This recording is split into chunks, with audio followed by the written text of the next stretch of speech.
Este amigo de tantos anos, eu acredito que já sejam 12 ou 13 anos que nós nos conhecemos, ele é um acadêmico, ele tem uma carreira, uma trajetória na área de educação e cultura fantástica. E a primeira pergunta vai ser: como é que alguém conciliou o bacharelado de matemática com pedagogia, com doutorado em educação e desenvolveu então a vida na área de cultura e educação como você, Arnaldo Nisquet? Mário, na maior coerência, porque nada na minha vida, felizmente, se fez de incoerências, ao contrário. São muitas coerências, muitas coincidências e muita sorte, muita luta. O problema da matemática é familiar, é genético. Eu tenho alguns irmãos engenheiros e a minha família se voltou muito para o ensino da matemática, a ciência do raciocínio. Então eu sofri essa influência e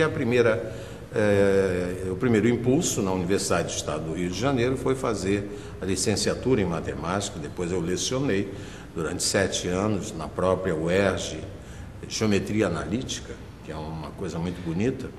Mas depois, por questões de orientação do próprio diretor da Faculdade de Educação, professor já falecido, infelizmente, professor Francisco Alcântara Gomes Filho, ele me disse: por que você gosta tanto de educação, por que você não se dedica a esse campo, porque os catedráticos estão morrendo, estão se aposentando, você faria uma carreira muito mais bonita e mais rápida se fosse assim. Eu achei a ideia boa, fiz o vestibular, passei, aliás, em primeiro lugar, e depois enfim, me encarreirei na educação, onde fiz o concurso de livre docente, me tornei doutor em educação, administração escolar e educação comparada. E durante 38 anos fui professor da Universidade do Estado. Muito pouca gente sabe que a ponte entre a matemática e a filosofia é extremamente pequena, né? Curta. Existe um elo entre essas duas cadeiras muito grande, né? E tanto que Platão, quer dizer, com perdão da má comparação, né? Pela distância, Platão era matemático e era filósofo.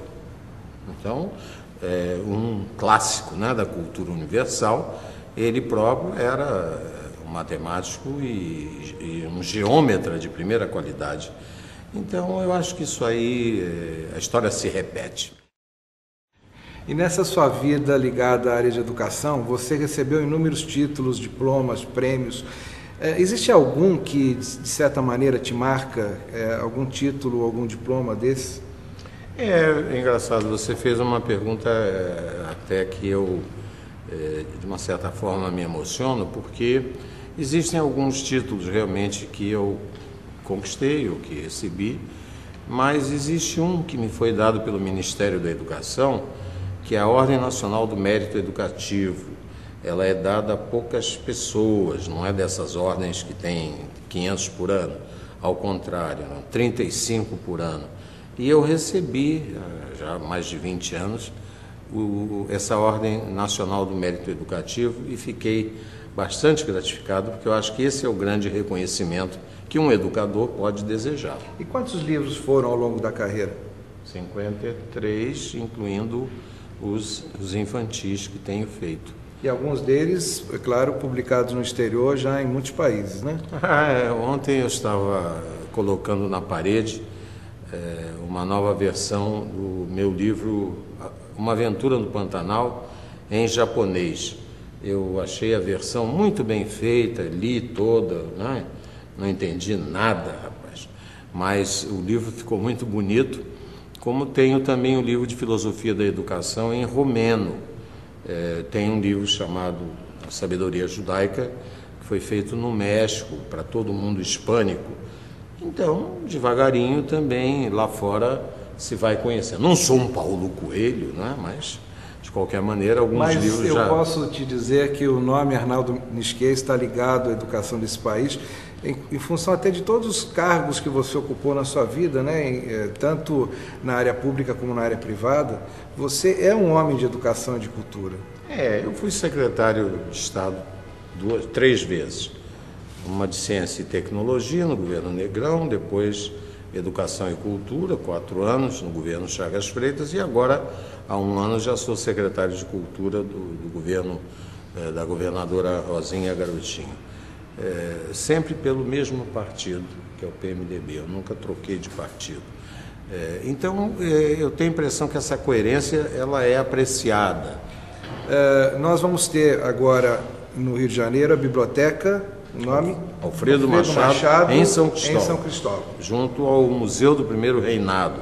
É um local maravilhoso, densamente povoado e que eu acho que precisava ter uma biblioteca. Nós estamos fazendo da Biblioteca Pública do Estado do Rio de Janeiro, na Presidente Vargas, uma biblioteca modelo. Inclusive, ela está sendo totalmente informatizada para que sirva a outras bibliotecas do interior do Rio de Janeiro.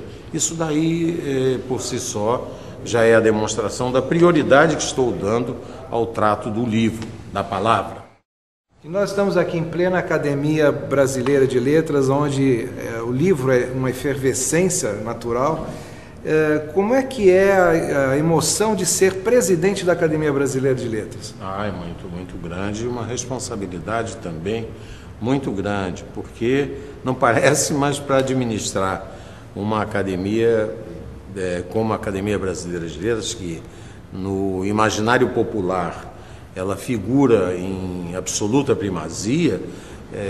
Você tem que ter realmente muita saúde e alguma competência administrativa, porque são muitas áreas, são muitos acadêmicos. Nós somos uma família de 40 acadêmicos, todos com muita vontade, com muita personalidade, com muitas ideias, e somar isso tudo e fazer isso funcionar é uma coisa especial. Nós tivemos a alegria de reviver o vocabulário ortográfico da língua portuguesa nesses 2 anos em que fui presidente, e também colocar de novo em cena o dicionário da Academia Brasileira de Letras, que estava paralisado, e, enfim, criar o Teatro Raimundo Magalhães Júnior e reformar diversas partes da academia, criar um ciclo feminino que funcionou muito bem. A academia, acho que tem vivido um período de bastante